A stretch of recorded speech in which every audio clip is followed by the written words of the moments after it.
Hey guys, welcome back to class. So you have a couple of options right now.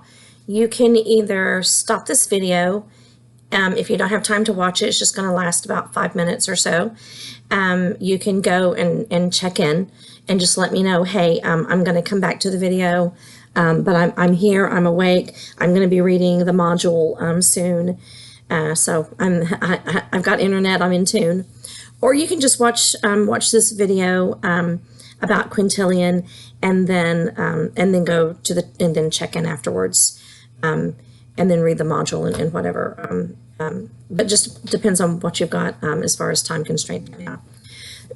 Excuse me. So sorry I look a little ragged. I just came in from working in the yard. Benny Bones, that's Benny.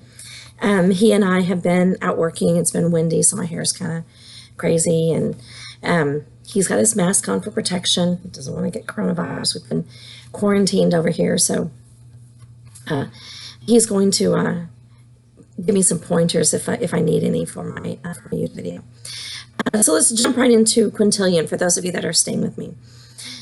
So Quintilian, as we know, has very similar ideas as are to both Cicero and Erasmus.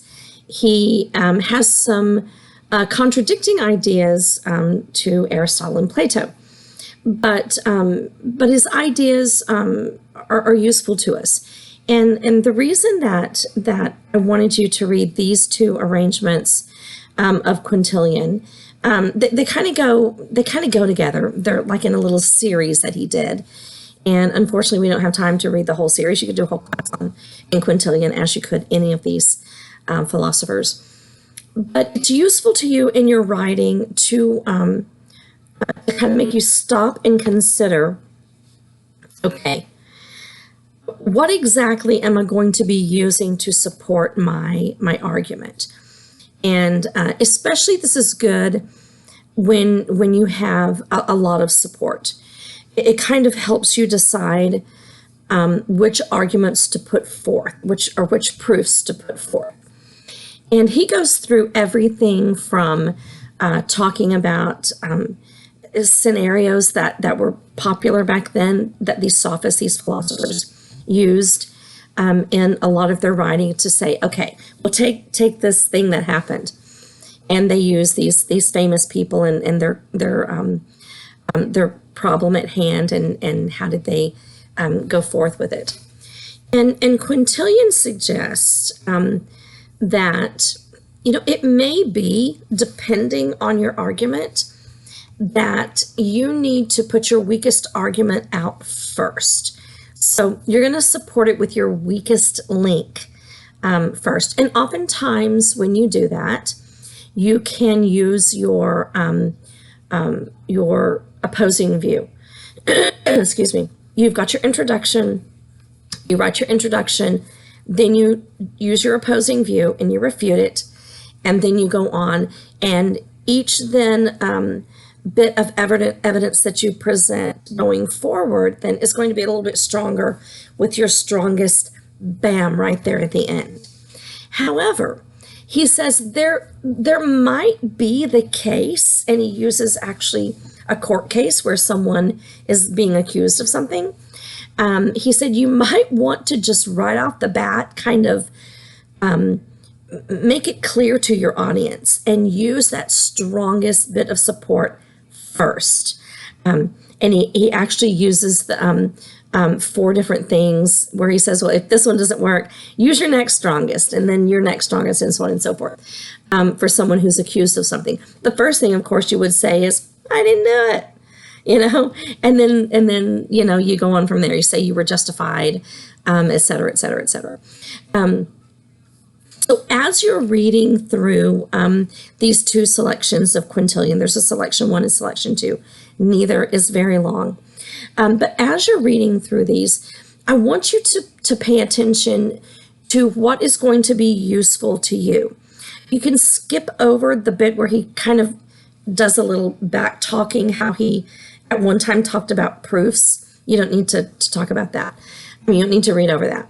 It's just maybe half a paragraph. So skip over and go on. You do need to read over all of his bases. You need to read over everything that he says about arrangement. And you do need to consider what other people maybe are asking you. Once again, Quintilian, like all of these other philosophers, uses law to kind of make his point. And that is because what is used in the court? Argument.